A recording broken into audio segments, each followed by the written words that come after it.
Hello and welcome. In this video, we'll highlight the exciting new features in QuerySurge version 14.0. Let's kick things off and explore the enhancements aimed at streamlining and improving your data testing process.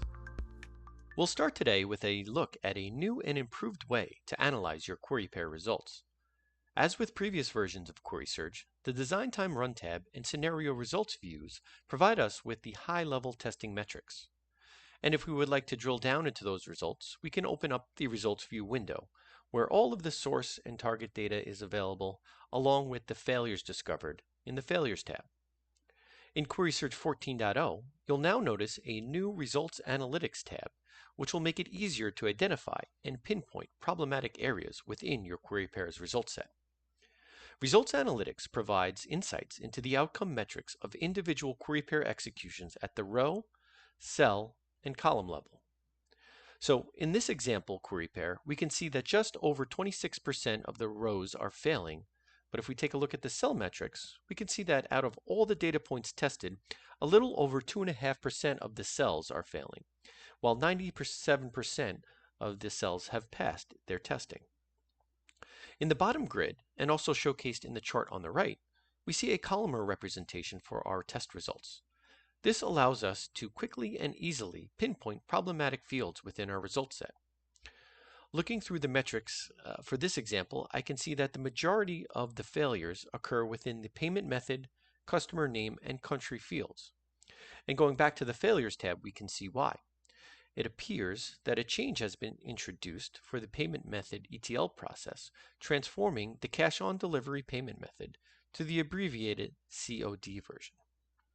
As you can see, the addition of Results Analytics makes analyzing your data test failures and pinpointing problematic fields much easier, helping to speed up analysis time and reporting of issues within your data sets. Building upon the improved analytics is our next feature, failure tolerances. Let's take a look at an example to see how this works. In this query pair, we are testing the same connections, but as you can see, I've introduced SQL to account for the COD transformation. This does reduce our failure rate, but we do still have some failures present. And by default, any mismatch would mark the entire query pair as failed. But now, in QuerySurge 14.0, you can define acceptable tolerances to allow for passing of tests under certain conditions.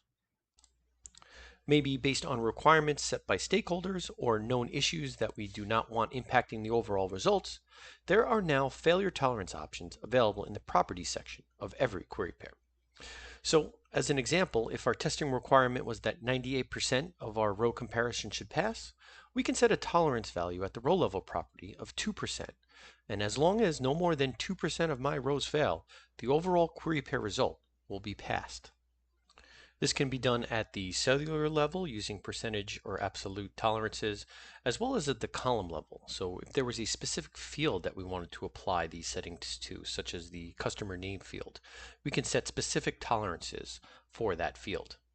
Now, if I were to re-execute this query pair, as long as my failure percentages are within the tolerance level I have set, I should now see a passing top-level query pair result when this DTR run finishes.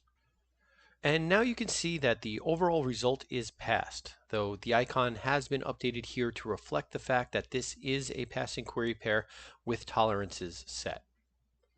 And if we look at the Results Analytics tab now, we can see which levels of tolerance were set and get an understanding of how close we came to those tolerance levels visually in the graph and also by comparing the metrics in the tables listed here. And on the Failures tab, all of the failures are still captured as they would be during a normal run. So if there is a need to do some initial analysis and really dig into the results, those options for viewing the failures and reordering and sorting your failure data are all still available. Next, I'd like to talk about writing SQL queries against Salesforce. Many teams depend on Salesforce for CRM, sales, or marketing data, and QuerySurge has for a long time worked with third-party driver options to connect. But with QuerySurge 14.0, you can now connect to Salesforce via our own bundled JDBC driver and run SQL-based tests directly on your Salesforce objects. The connection setup is simple and straightforward. All you need to do is enter your Salesforce credentials along with a security token. And once your connection is set up, you can utilize Salesforce's SOQL or SQL language to query data in your Salesforce instance.